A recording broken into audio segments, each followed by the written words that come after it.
আজকে আমাদের পূর্ব নির্ধারিত টাইম ছিল যে আজকে 9টা পঞ্চায়েতে আমরা শপথ গ্রহণ অনুষ্ঠান করব। তারই অঙ্গ হিসাবে ভেলুয়ারচরে যখন শপথ গ্রহণ অনুষ্ঠান শেষ হয় তখন আমাদের মণ্ডলের যে ভাইস প্রেসিডেন্ট ওনার মন মতো ওনার চাহিদা মতো উপপ্রধানটা হয়নি। এই জন্য আমরা যখন শপথ গ্রহণ করে চলে আসি তখন তারা নিজেদের মধ্যে ঝগড়া বাঁধে। এটা হলো উপপ্রধান গ্রুপ আর বরুণ গ্রুপ। এখানে বরাবরই এই পঞ্চায়েতে একজন এসসি মহিলা প্রধান আর একজন উপপ্রধান। তো পার্টির সিদ্ধান্ত অনুসারে আমরা এসসি প্রধান মহিলা প্রধান দিয়েছি এবং যে আগে প্রধান ছিল অনিল চন্দ্র দাস, ওনাকে উপপ্রধান বানিয়েছে। তারা অনিল চন্দ্র দাসকে উপপ্রধান মানছে না। অনিল চন্দ্র দাস এর গ্রুপ আর বরুণের গ্রুপ।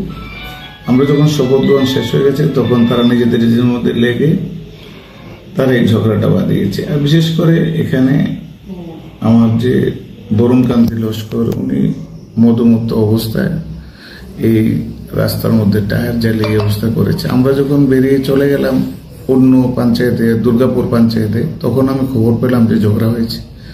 তারপর ওখানে শপথ গ্রহণ অনুষ্ঠান শেষ করে আবার এলাকায় এসে ঘটনাকে আলোচনা করে এটাকে সমাধান করি। এতটুকুই ঘটনা হয়েছে।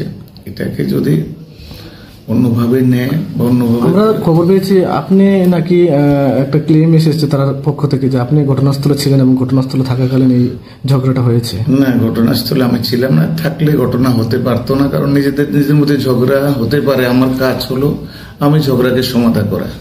আমি এলাকার গার্জিয়ান। এই এলাকা যদি কেউ একটা হুচুটু খায় সবটাই আমার দোষ আসবে। এই এলাকায় যে কোনো জায়গাতে মারামারি হবে আমার দোষ আসবে।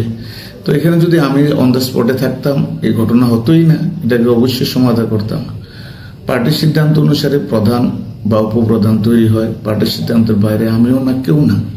এখন যদি কেউ এটাকে নিয়ে বাড়াবাড়ি করে, এটা তার একান্ত ব্যাপার, সেটা আমাদের কাজ হলো এটাকে সমাধান করা। আমি দুর্গাপুর থেকে এসে তারপর এটাকে সমাধান করেছি।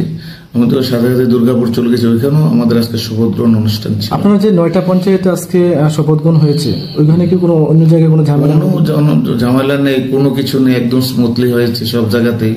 এখানেও তো স্মুথলি হয়েছে। ভেলুয়ারচরে সকাল 10টায় যখন আমরা গিয়ে পৌঁছলাম, এখানে তারা সবাই মেম্বাররা এসে শপথ গ্রহণ অনুষ্ঠান করেছে। করার পর যখন আমরা এখানে শেষ, তখন দুর্গাপুরের উদ্দেশ্যে রওনা হলাম। ওখানে গিয়ে যখন পৌঁছলাম তখন আমার কাছে খবর আসলো যে ওনারা নিজেরাই মদমত্ত অবস্থা, দোনো পার্টি গন্ডগোল হয়েছে। তখন ওখানে শপথ গ্রহণ অনুষ্ঠান শেষে আমি এলাকাতে আসলাম। এসে খবর নিয়ে দেখলাম